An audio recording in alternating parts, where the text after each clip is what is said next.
منہاج القرآن کی تحریک سے وابستہ لوگوں، آرزو کیا کرو کہ حضور سے نسبت سگانا نصیب ہو جائے، حضور کے گلی کوچوں کے کتوں میں شامل ہو جائیں۔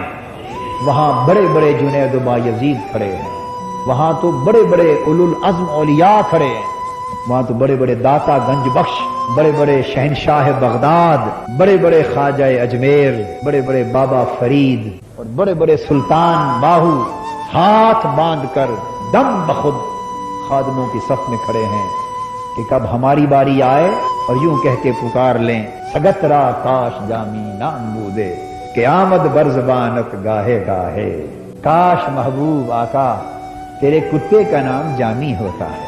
ہائے ہائے ہائے ہائے۔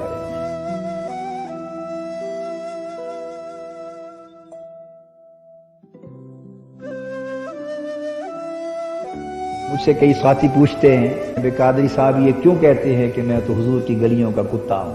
انسان تو اشرف المخلوقات ہوتا ہے۔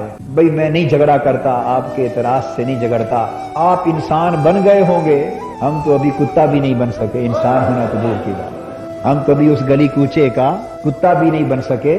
میں تو یہ کہہ کے بھی ڈرتا ہوں کہ کہیں یہ بھی بے ادبی نہیں کر بیٹھا، یہ کہہ کے کہ ان گلی کوچوں کا کتا ہوں، یہ کہہ کے بھی ڈرتا رہتا ہوں کہ وہاں تو بڑے بڑے لوگ کتا بننے کی آرزو کرتے رہے اور ہم کہہ رہے ہیں کہ کتا ہیں، کہیں اسی پر گرفت نہ ہو جائے۔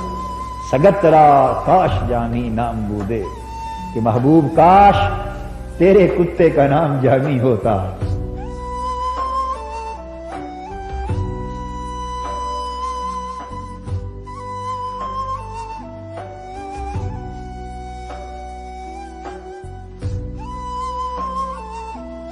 ہائے ہائے محبوب کاش تیرے کتے کا نام جامی ہوتا، ہائے ہائے محبوب کاش تیرے کتے کا نام جامی ہوتا، تیرے کتے کا نام طاہر ہوتا، تیرے کتے کا نام یہ ہوتا کہ آمد بر زبانت گاہے گاہے، کہ کبھی تیرا دھیان بڑھ جاتا اور تو اپنے کتے کو بلانا چاہتا تو میرا نام لے کے بلا لیتا، اسی بہانے نام تیری زبان پہ آ جاتا۔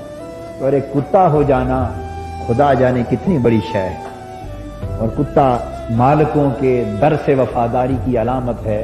اس کو نجسی نہ دیکھو، اصحاب کہف کے ساتھ بھی کتے ہی کا ذکر آیا اس کی وفاداری کے باعث، اور 3 بار قرآن نے کتے کا ذکر اپنی آیتوں میں کیا۔